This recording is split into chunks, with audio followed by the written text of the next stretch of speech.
Chola. sí. Hola, Piojo, ¿cómo Oh, está todo? ya se está conectando gente, Chola. Bueno, para quienes no conocen, Andrés Loester, más popularmente conocido como Chola, es un dirigente de Primera Justicia en el municipio de Sucre, concejal fue durante uno o dos periodos, Chola, Sí, un periodo. durante un periodo, el último periodo, de las últimas elecciones democráticas que tuvimos en nuestro país. Y se dedica hoy, además de ser dirigente de Primera Justicia, a ser coordinador de Alimenta la Solidaridad y más En Petare. específicamente con Alimenta la Solidaridad Petare. Chola, nosotros hemos venido desarrollando unas dinámicas de conversatorio para tocar temas sobre lo que está sucediendo en la pandemia, tanto a nivel mundial como en Venezuela. Y bueno, qué más importante que tenerte para nosotros acá. Y hoy vamos a hablar sobre la pandemia en sectores vulnerables y cómo se vive. Por eso estamos contigo, que estás tan metido de cabeza en los barrios, que día a día haces tu vida allá y buscas ayudar de la mejor forma. Andrés, te pregunto, y creo que arranquemos por allá, quiero que nos des un análisis, una visión muy general de cómo se está viviendo la pandemia, que sabemos que en Venezuela se debe ir muy diferente que en los demás países, la situación sociopolítica y sobre todo económica que vimos en nuestro país, la falta de ingresos del día a día del venezolano y la necesidad que tienen ellos mismos de salir a buscar día a día, pues, qué llevarse a la boca, qué comer y qué llevarle a sus hijos. ¿Cómo está todo eso por allá, Andrés? Bueno, la verdad es que la situación es bastante difícil. Desde que empezó la pandemia en el mundo, nosotros estábamos muy preocupados por cómo esto podía afectar nuestro país. Gracias a Dios, hasta el momento el virus no ha sido tan dañino en Venezuela o ha afectado a tantas personas como lo ha hecho en otras partes del mundo. Sin embargo, las consecuencias económicas de la cuarentena y del virus sí han sido bastante perjudiciales para todos los venezolanos. Todos los días estoy en contacto con gente en Petare y la verdad es que si antes de la cuarentena ya la vida en Venezuela era complicada, no te quiero contar cómo está siendo en este momento. Con el tema de los servicios públicos, que aunque la gente se tiene que quedar en su casa, esto cada vez es más difícil. Ayer, por ejemplo, hablaba con una amiga que es paciente oncológico y ella tiene que hacerse radioterapia todos los días, salir del municipio de Sucre e ir hasta Charallave. Entonces le toca agarrar el metro y el ferrocarril para llegar a Charallave y poder hacer la radioterapia en el hospital. Ella me cuenta cómo ha ido viendo cómo semana tras semana la afluencia de personas en el metro ha ido aumentando, que al principio ella podía ir sentada con los vagones vacíos y que esta última semana le tocó ir de pie porque no había dónde sentarse por la cantidad de gente que había en el metro. Y esto yo me quedaba reflexionando mientras hablaba con ella ayer. Esto responde al hecho de que en nuestro país, en Venezuela, la mayoría de las personas viven del día a día. Entonces, si tienes una población que en un gran porcentaje tiene trabajos e ingresos diarios, al principio podías aguantar una semana sin salir de tu casa, 2 semanas, pero ya cada vez esta situación se vuelve más inviable. Entonces la gente está siendo forzada a salir de su casa para poder conseguir el pan de cada día. Hemos estado en contacto con muchas personas que nos manifiestan que están haciendo una sola comida al día. Ese es el caso de la mayoría de los niños en nuestros comedores. Nosotros tenemos hoy en día 45 comedores en Petare, donde alimentamos a más de 3.500 niños de lunes a viernes y la mayoría de estos padres nos manifiestan que esta comida es la única comida que están haciendo sus hijos en el día. Entonces es algo dramático, es algo bueno, que preocupa mucho y que si a eso le sumas la tragedia que hay con el suministro de gasolina hoy en día en nuestro país y la tragedia que hay con la falla de la mayoría de los servicios públicos. Aquí en Caracas han empezado a haber apagones en los últimos días y en el resto del país sabemos que en el resto del país hay apagones diarios desde hace muchísimo tiempo. Cuando le vas sumando todos estos factores, la falta de agua, la falta de gas, hace que, bueno, decir que se puede aguantar la cuarentena encerrado en tu casa sin ver a nadie es algo que cada vez se hace más difícil para los venezolanos. Sin duda, Andrés.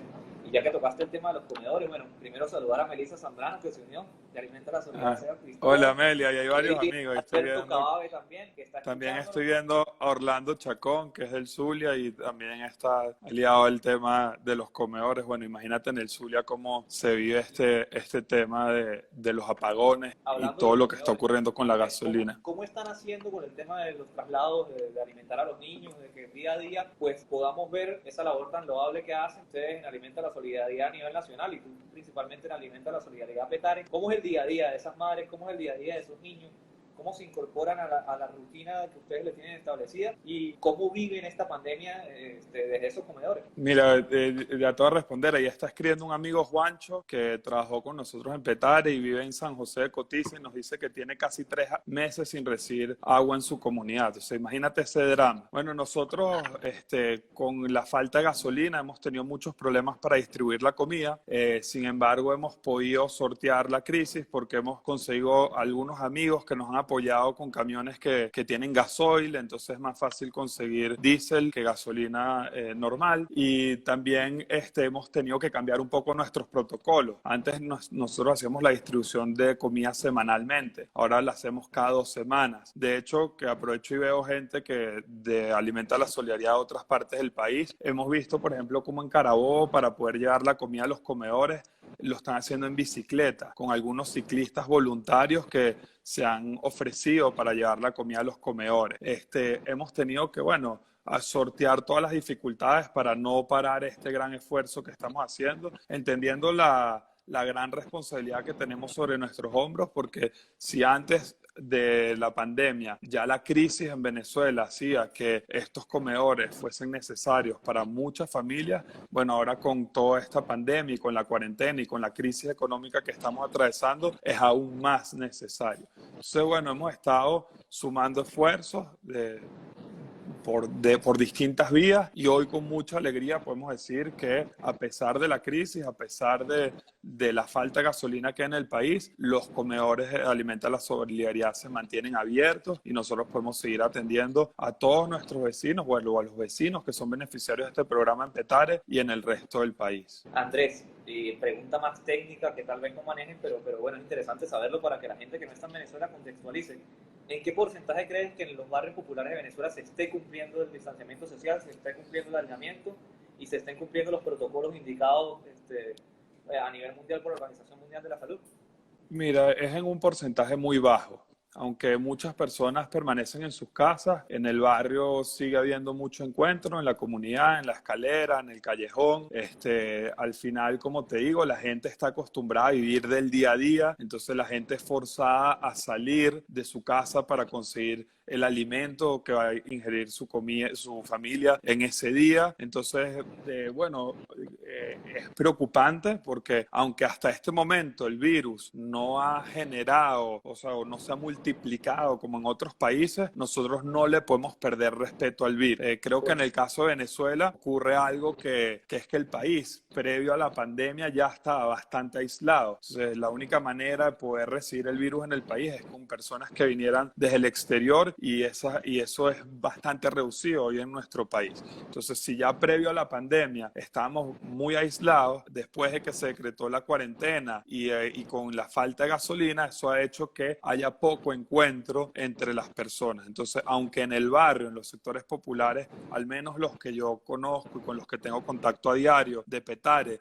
la gente está cumpliendo muy poco con el distanciamiento social, hay pocas posibilidades de encuentro más allá de la comunidad. Entonces la gente se relaciona con las mismas personas básicamente todos los días. Mira, ahí escribe una persona, este mismo Juancho, que está en San José de Cotiza, pone: la cuarentena no se puede cumplir sin los servicios básicos. Y eso es lo que ocurre. Si yo estoy obligado a salir de mi casa para cargar agua, como hemos visto en millones de fotos que han surgido en estos días, estoy obligado a salir de mi casa para hacer la cola para conseguir la bombona de gas, estoy obligado a salir de mi casa para poder sobrevivir, bueno, es difícil poder cumplir con el distanciamiento social como se nos exige.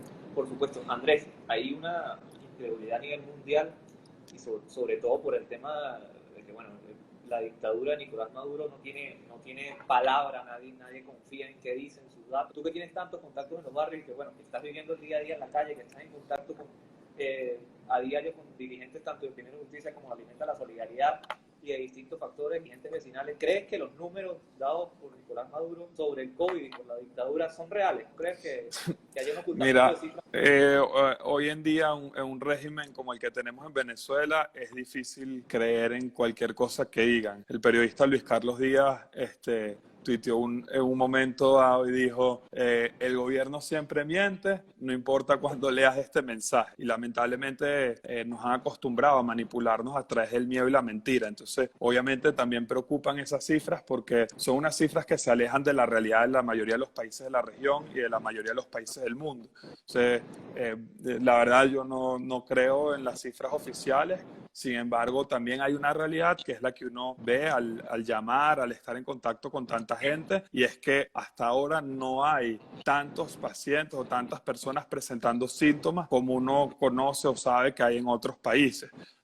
Cuando empezó la cuarentena era muy preocupante en pensar cómo iba a ser esto en Petare, y resulta que en Petare ha generado mucho más miedo los enfrentamientos entre bandas a los que hemos sido sometidos en los últimos días que el propio virus, o ha generado mucho más miedo el hambre, el no tener con qué comer, el que los precios aumenten todos los días, que el propio virus en sí mismo. Gracias a Dios tocaste ese punto, Andrés. Quería que nos comentara el tema de los enfrentamientos en Petare. Quienes vivimos fuera del país estamos intentando informarnos a diario de eso, pero bueno, en las redes sociales a veces la información no es tan veraz. Y quisiéramos saber de primera mano, tú como dirigente de Petare, José Félix Rivas, que es donde entiendo se están produciendo la mayoría de estos enfrentamientos, saber qué está sucediendo, saber cuál es el estado de sitio que viven los ciudadanos a diario en esos barrios. Sí, bueno, yo tuve una experiencia bastante compleja y dolorosa hace un poco más de un año. Yo estaba saliendo con unas periodistas francesas que querían conocer el barrio y querían conocer José Félix Rivas.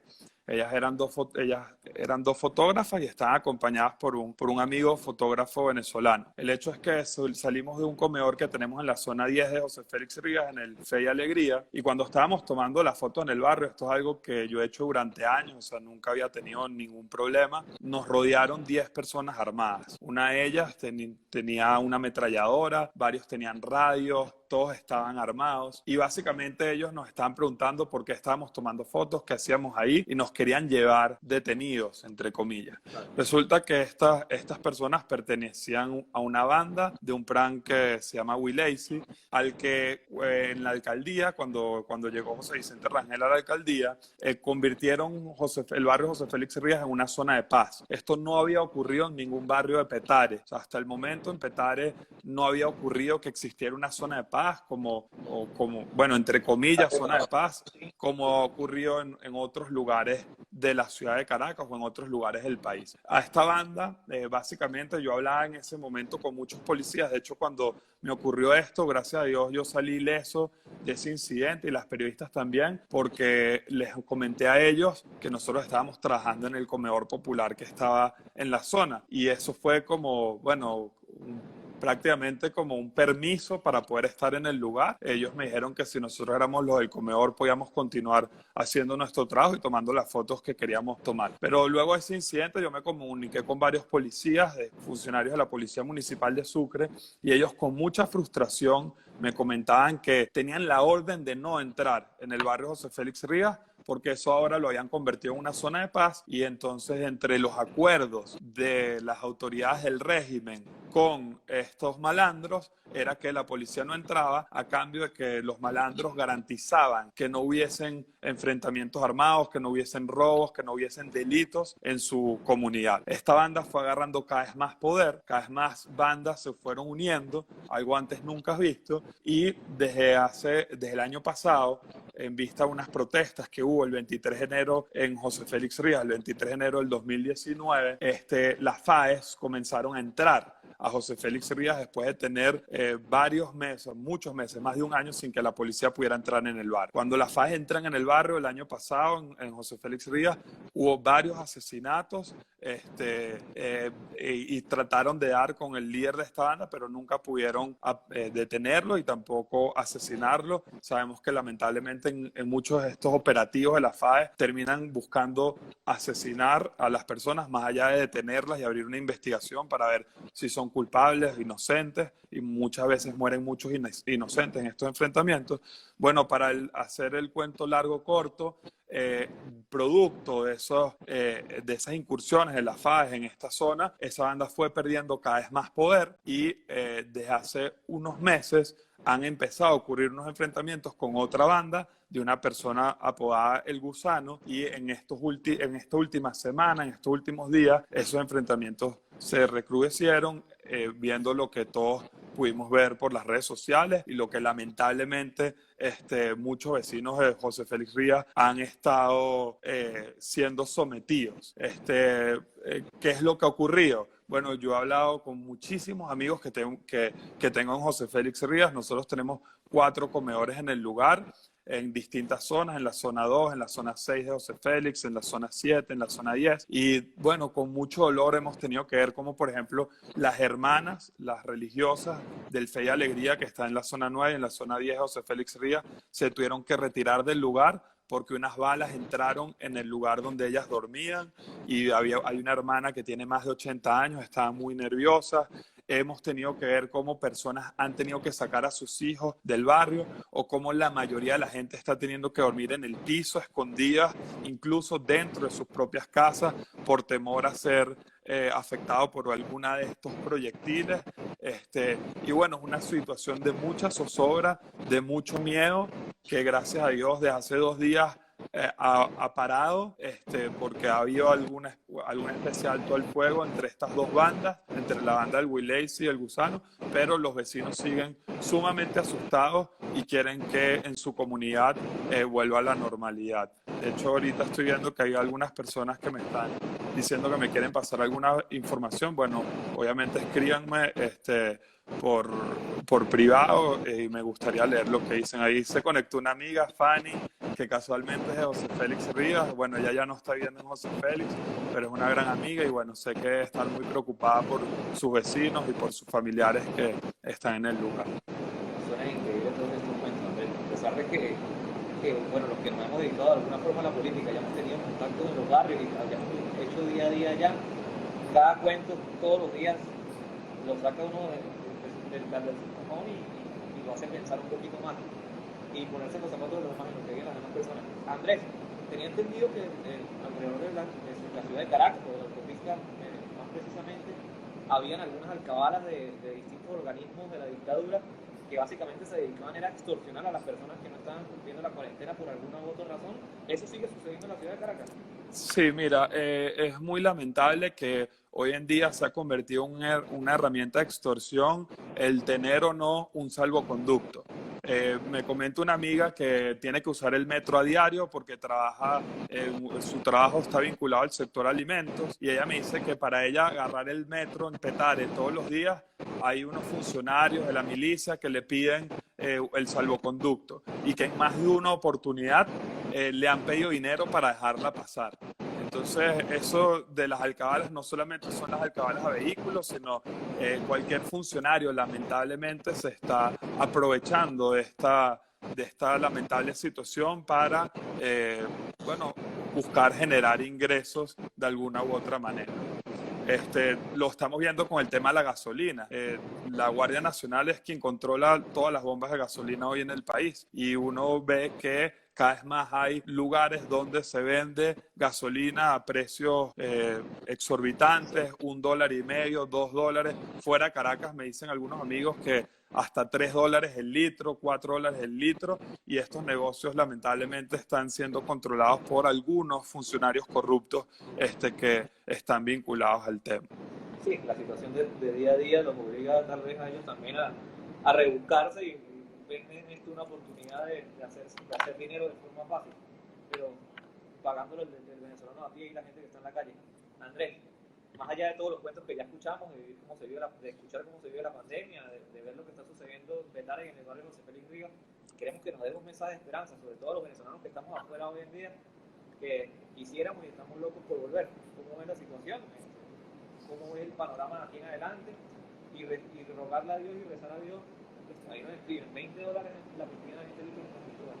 Rogarle a Dios porque la situación del COVID se siga manteniendo con números bajos allá, porque además sabemos la crisis hospitalaria y la crisis sanitaria que vivimos, y que, bueno, si la pandemia llega con la fuerza que ha llegado a otros países, Dios nos habrá recompensado, porque en nuestro país se puede vivir una catástrofe con números mucho mayores que en cualquier otro lugar. Andrés. Sí, muchos amigos me hacen esa pregunta, que cómo yo hago para mantenerme esperanzado, que cómo hago para mantenerme optimista en medio de toda esta calamidad. Y justamente yo lo hago por la cantidad de gente con la que yo me consigo a diario. Y tengo ejemplos de sobra de personas que en medio de estas dificultades no paran de luchar. Puedo hablarles a algunos amigos, por ejemplo, Henry Vivas, en Caucahuita. Él vive en el sector La Embajada. Henry es paciente renal, tiene que dializarse 3 veces a la semana. Tiene una situación bastante precaria de salud. Sin embargo, eso no lo detiene. Y Henry, en medio incluso de esta pandemia, en medio incluso de que su vida puede estar en riesgo, Henry abre las puertas de su casa todos los días para tener un comedor donde se alimentan 50 niños. Y él ayuda a cocinar los días que no se tiene que dializar para estos 50 niños. Así conozco muchísimos casos. En el propio José Félix Rías, otro amigo, Junior Pantoja. Junior es diabético. Sabemos lo complicado que es el tema del virus para las personas que tienen alguna condición de salud. Él también tiene un comedor en su casa. Él pudo haber tomado. Yo le planteé cuando empezó toda la cuarentena la posibilidad de que cerráramos el comedor o lo moviéramos para otra casa, lo mudáramos para protegerlo a él. Y él me dijo, no, mira, prefiero arriesgarme y que los niños de mi comunidad puedan seguirse alimentando a cerrar el comedor para yo beneficiarme. Entonces, cuando uno está en contacto con personas como ellos y cientos de mujeres que nos ayudan todos los días, porque para poder alimentar a 3.500 niños en Petare todos los días, nosotros tenemos una red de cientos de voluntarias.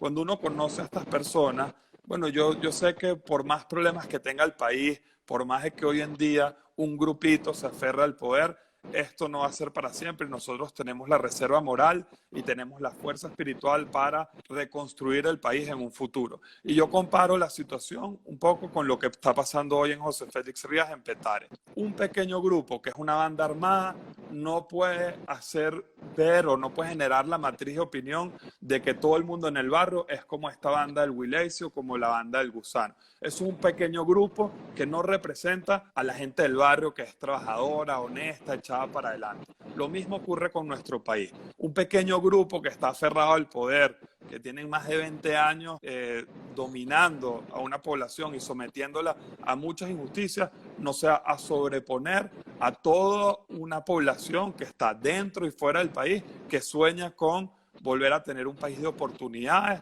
que sueña con volver a tener un país unido y que este país sea el país donde nosotros podamos ver crecer a nuestros hijos, nuestras familias y donde podamos ser felices. A mí me emociona mucho y a la vez cuando me enteré de que todos ustedes son un grupo de venezolanos que están en Madrid y en distintas partes del mundo, pensando en la reconstrucción del país, saber que cuando esto termine, cuando nosotros... Sí, que a mí me emociona mucho el ejemplo de tantos venezolanos fuera del país, que cuando nosotros logremos que cese la usurpación y cuando logremos que haya un cambio político en Venezuela, yo sueño el día, es más, me emociona pensar en ir solo al aeropuerto de Maiquetía para ver las cientos de personas que van a regresar. Yo sueño, por ejemplo, en ver a mis hermanas regresar a Venezuela. Todos los días me lo dicen, ellas quisieran estar acá, al igual que muchos otros venezolanos que hoy están afuera y la propia situación del país los expulsó. Entonces, todas las experiencias, imagínate eso, Piojo, todas las experiencias de tanta gente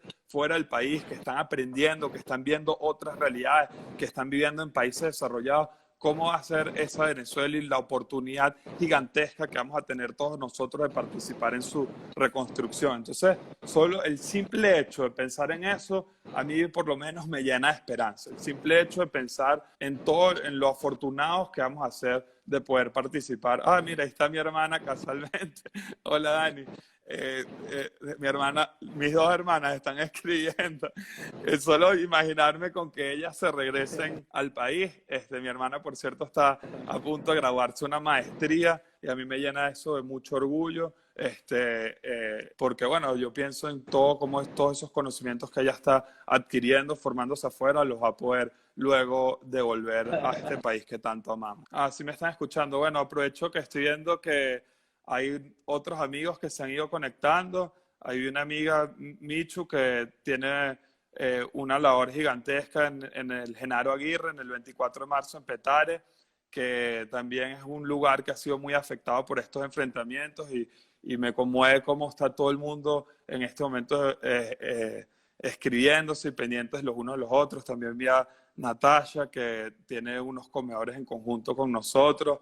Bueno, ahí veo muchos amigos, me da mucha alegría tenerlos por acá. Alex, también se conectó mi mamá. Hola, mamá, bendición. Mi cuñado, bueno, aquí hay un poco de gente querida.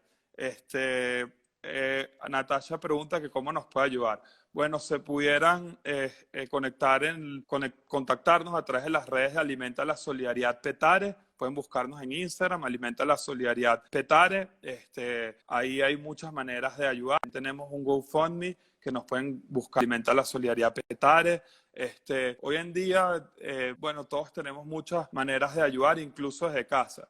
Yo me he sorprendido cómo simplemente llamando a muchas personas, como estando en contacto todos los días con muchas personas, el simple hecho de hacer una llamada ya es una ayuda para algunas personas que están encerradas en sus casas y que necesitan apoyo, que necesitan, que no están solos y que esto es algo que a pesar de las distancias estamos todos más juntos que nunca.